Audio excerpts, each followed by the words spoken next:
Bulletin ਦਾ ਆਗਾਜ਼ ਕਰਨ ਜਾ ਰਹੇ ਹਾਂ ਇੱਕ ਵੱਡੀ ਖਬਰ ਦੇ ਨਾਲ। ਵੱਡੀ ਖਬਰ ਜੁੜੀ ਹੋਈ ਹੈ ਕਿਸਾਨ ਅੰਦੋਲਨ ਦੇ ਨਾਲ ਤੇ ਬਿਆਨ ਆਇਆ ਵਿਜੇ ਸੰਪਲਾ ਦਾ।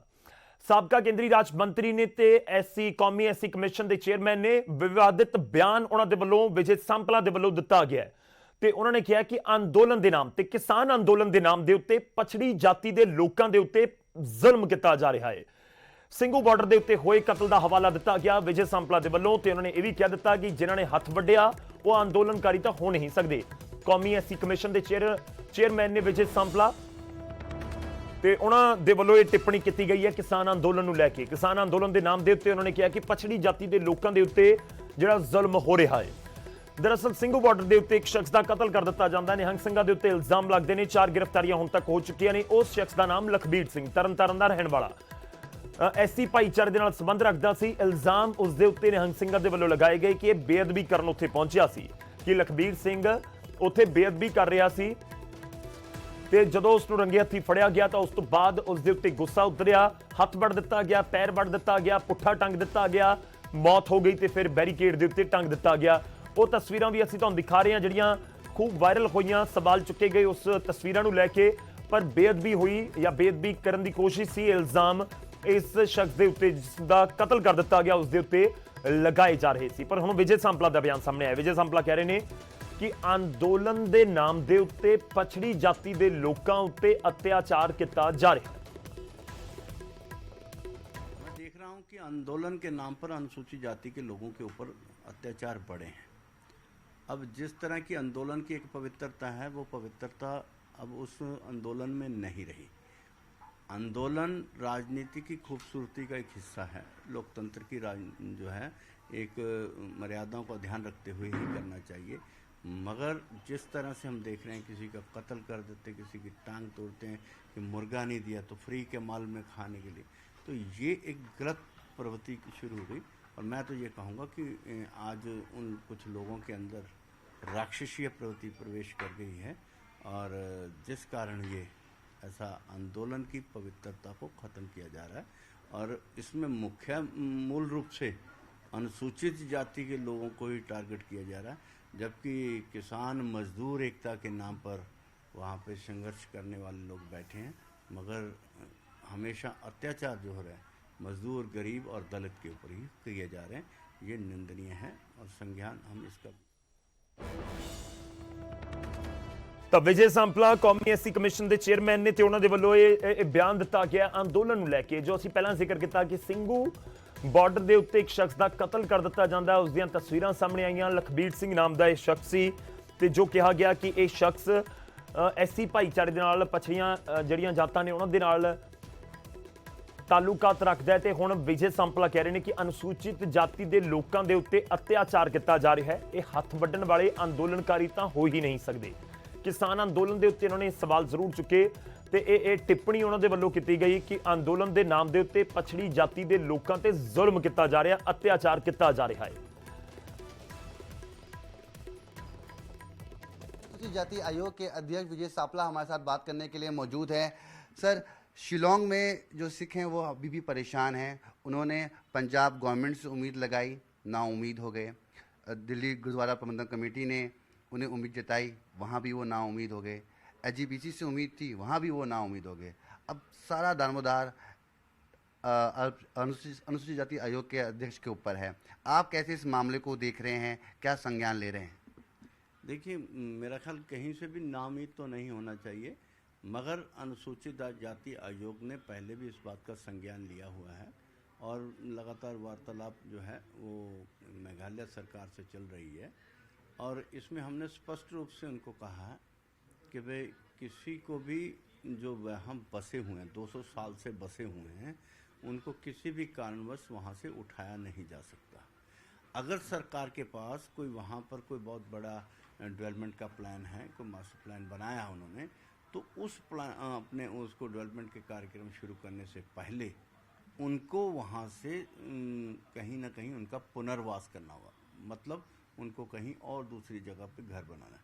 नागरिकों की एक जो उनका राइट है उनको किसी भी तरह से हटाया नहीं जा सकता और किसी भी प्रोजेक्ट से कम 80% लोगों की मंजूरी होनी चाहिए। राष्ट्रीय अनुसूचित जाति आयोग वहाँ पे विजिट करेगा? उनको ये आश्वासन दिलाएगा? क्योंकि हर जगह से वो नाउम्मीद हो गए हैं, मगर आपके पास काफ़ी उम्मीद उनको मिल रही है, तो क्या आप इस पूरे मामले को सुलझा पाएंगे? उनके पास जाके वो दिलासा, वो तसल्ली दे पाएंगे? बिल्कुल, हम जरूर जाएंगे। अगर सरकार ने अपने रवैये में कोई तब्दीली ना की तो हम वहाँ पर जाएंगे और हमारा काम है अनुसूचित जाति के लोगों को इंसाफ दिलाना और वो दिलाएंगे। तो ये थे हमारे साथ बात करने के लिए विजय सापला, जिन्होंने तमाम मुद्दे पर न्यूज़ 18 के साथ खास बातचीत की। कैमरा नगेंद्र के साथ मैं रवि मिश्रा, न्यूज़ 18 नई दिल्ली। ਤਾਂ ਸਿੰਘੂ ਦੇ ਉੱਤੇ ਹੋਏ ਕਤਲ ਦਾ ਮਾਮਲਾ ਲਗਾਤਾਰ ਭਖਦਾ ਨਜ਼ਰ ਆ ਰਿਹਾ ਹੈ ਤੇ ਟਿੱਪਣੀਆਂ ਸਿਆਸੀ ਤੌਰ ਦੇ ਉੱਤੇ ਵੀ ਲਗਾਤਾਰ ਜਾਰੀ ਨੇ। ਇਸ ਸਭ ਦੇ ਵਿਚਾਲੇ ਅੱਗੇ ਵਧਦਿਆਂ ਤੇ ਗੱਲ ਹੋਵੇਗੀ ਕਾਂਗਰਸ ਦੀ। ਕਾਂਗਰਸ ਪੰਜਾਬ ਕਾਂਗਰਸ ਨੂੰ ਨਵਾਂ ਇੰਚਾਰਜ ਮਿਲ ਚੁੱਕਾ ਹੈ। ਹਰੀਸ਼ ਰਾਵਤ ਦੀ ਥਾਂ ਹਰੀਸ਼ ਚੌਧਰੀ ਲੈ ਚੁੱਕੇ ਨੇ ਤੇ ਇਸ ਸਭ ਦੇ ਵਿਚਾਲੇ ਹੁਣ ਸਵਾਲ ਪੁੱਛਿਆ ਜਾ ਰਿਹਾ ਕਿ ਮੁੱਖ ਮੰਤਰੀ ਦਾ ਚਿਹਰਾ ਕੌਣ? ਪੰਜਾਬ ਕਾਂਗਰਸ ਦੇ ਕਲੇਸ਼ ਦੇ ਵਿਚਾਲੇ ਕਾਂਗਰਸ ਦੇ ਸੀਐਮ ਫੇਸ ਦੇ ਉੱਤੇ ਨਵੇਂ ਇੰਚਾਰਜ ਹਰੀਸ਼ ਚੌਧਰੀ ਬੋਲਣ ਤੋਂ ਬਚਦੇ ਹੀ ਨਜ਼ਰ ਆਏ। ਗੋਲਮੋਲ ਜਵਾਬ ਦੇ ਦਿੱਤਾ। ਕਾਂਗਰਸ ਦੀ ਸਭ ਨੂੰ ਨਾਲ ਲੈ ਕੇ ਚੱਲਣ ਦੀ ਨੀਤੀ ਹੈ। ਚੰਨੀ ਨੂੰ ਸੀਐਮ ਬਣਾਉਣ ਦੇ ਉੱਤੇ ਸਵਾਲ ਪੁੱਛਿਆ ਗਿਆ ਸੀ। ਸਵਾਲ ਤੇ ਸਿੱਧਾ ਜਵਾਬ ਦੇਣ ਤੋਂ ਹਰੀਸ਼ ਚੌਧਰੀ ਬਚਦੇ ਹੋਏ ਨਜ਼ਰ ਆਏ। ਹਾਲਾਂਕਿ ਹਰੀਸ਼ ਚੌਧਰੀ ਲਗਾਤਾਰ ਪੰਜਾਬ ਕਾਂਗਰਸ ਦੇ ਆਗੂਆਂ ਦੇ ਟੱਚ ਦੇ ਵਿੱਚ ਪਹਿਲਾਂ ਤੋਂ ਹੀ ਸੀ, ਇੰਚਾਰਜ ਵਾਲਾ ਅਹੁਦਾ ਸੰਭਾਲਣ ਤੋਂ ਵੀ ਪਹਿਲਾਂ, ਕਿਉਂਕਿ ਉਹਨਾਂ ਨੂੰ ਕੋਈ ਇੰਚਾਰਜ ਲਗਾਇਆ ਗਿਆ ਸੀ, ਸਹਿ ਇੰਚਾਰਜ ਸੀ।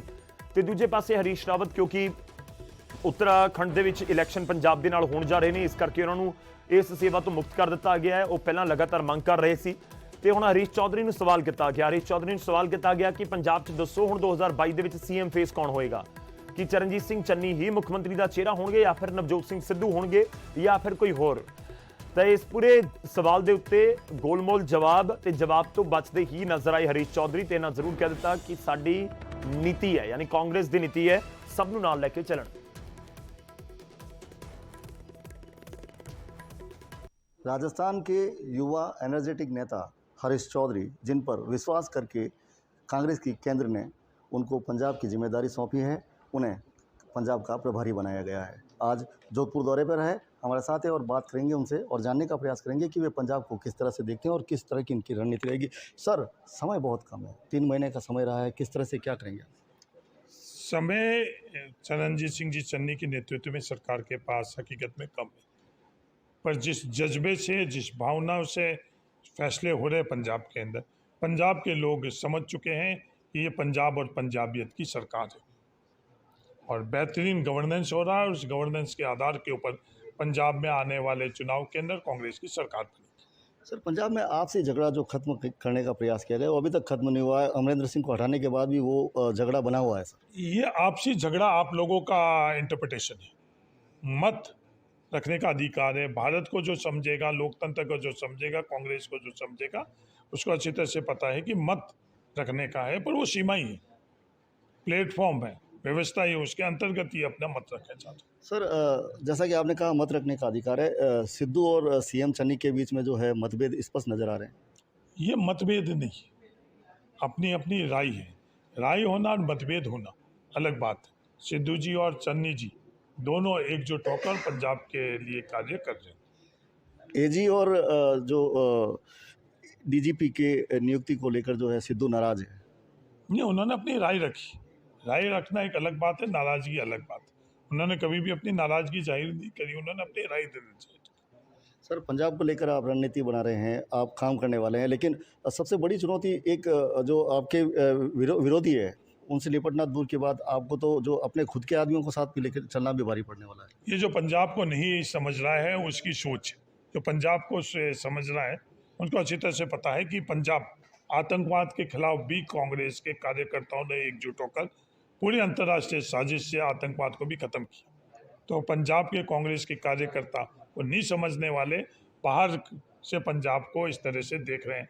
कांग्रेस के कार्यकर्ता मजबूत है, कांग्रेस के नेता मजबूत है, एकजुट है, पंजाब के अंदर मजबूती से कांग्रेस की विचारधारा के आधार पर कार्य कर रहे हैं। सर, जिन वादों को पूरा नहीं करने की वजह से जो अमरिंदर को हटाया गया, कैप्टन अमरिंदर को, अब इतना कम समय पूरा कर दिया जाएगा? ये जो कम समय के अंदर जितना भी कार्य हो सकेगा वो प्रभावी ढंग से होगा। बिजली के संदर्भ में एक फैसला ले लिया गया है, दूसरा फैसला भी आने वाले समय के अंदर ले लिया जाएगा। ट्रांसपोर्ट के संदर्भ के अंदर भी फैसले ले लिए गए हैं। जो ट्रांसपोर्ट के अंदर वहाँ की जो सरकारी ट्रांसपोर्ट कंपनी है, पिछले 1 महीना से उनका लाभ कितना बढ़ा, वही अपने आप में सूचांक है। सर कैप्टन अमरिंदर सिंह ने एक नई पार्टी बनाने की घोषणा की है, किस तरह से चुनौती के रूप में देखते हैं आप इसको? नहीं, कैप्टन अमरिंदर सिंह जी की जो सोच थी पिछले सालों के अंदर, उनका जो कार्य था, उनका जो व्यवहार था, उससे ही नाराज होकर वहाँ के विधायकों ने ये मांग करी कि उनका नेतृत्व बदला जाए। अगर उनकी सोच, उनका कार्य, उनका योगदान आम जनता से अगर वो उनका मिलना होता, उनके अनुरूप फैसला करना होता, तो ये मांग ही नहीं होती। चुनाव नज़दीक हैं, क्या किसी चेहरे को लेकर चुनाव लड़ेंगे या चेहरा लेकर आएंगे तो क्या चन्नी ही चेहरा होंगे? पंजाब के हर नागरिक का चेहरा लेकर कांग्रेस चुनाव लड़ती आ रही। कोई भी एक व्यक्ति, हम लोगों की जो सोच है वो समग्र है, सबको साथ में लेकर चलने की। हाँ, हम लोगों की स्थानीय तौर के ऊपर नेतृत्व है, नेतृत्व भी सामूहिक। आज बूथ से लेकर और राज्य स्तर के ऊपर सामूहिक नेतृत्व के आधार के ऊपर हम लगातार हमारी विचारधारा के आधार पर राजनीति करते आ रहे हैं और चुनाव के अंदर भी हम लोग यही